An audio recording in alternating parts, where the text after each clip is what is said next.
Finally getting the treasure I wanted from an ancient city, and an extremely successful copper mining run in a lush cave on day 70 of playing Minecraft every day for a year. I did a little stream on YouTube to test out the experience from my end and to see how well people can find it. I started off exactly where I finished yesterday, stranded in an ancient city looking for some special shards to make a very useful compass. I realised that there was very little loot left in this city, and the 2 shulker boxes I had brought with me were pretty much full, so before continuing on my dangerous adventure, I flew home to unload. Instead of relying on luck this time, I used an online seed map to find a nearby ancient city. It was actually closer than the first one, so I quickly flew on over to a nearby mountainous range and down into the ancient city. Even with the wall blocks to prevent sounds from reaching the Stalk sensors, I still ran into my fair share of trouble. In fact, at one point I jumped down onto a wall block, which for some reason set off a nearby shrieker, making a warden spawn in right there, so I quickly pillared up and bridged away with the wool as quickly as possible. In fact, I noticed that because I now have the new Swift Sneak enchantment on my leg armor, that when I'm bridging around like this, it's much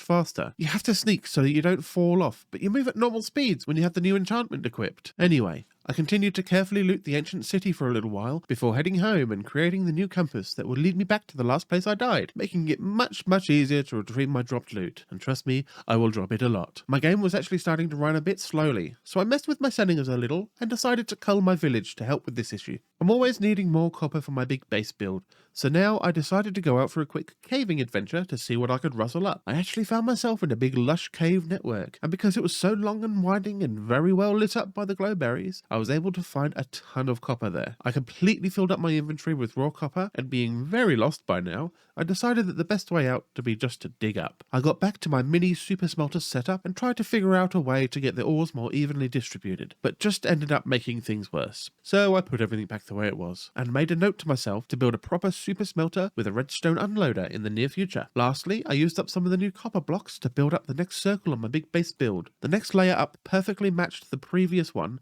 making it very easy to do so.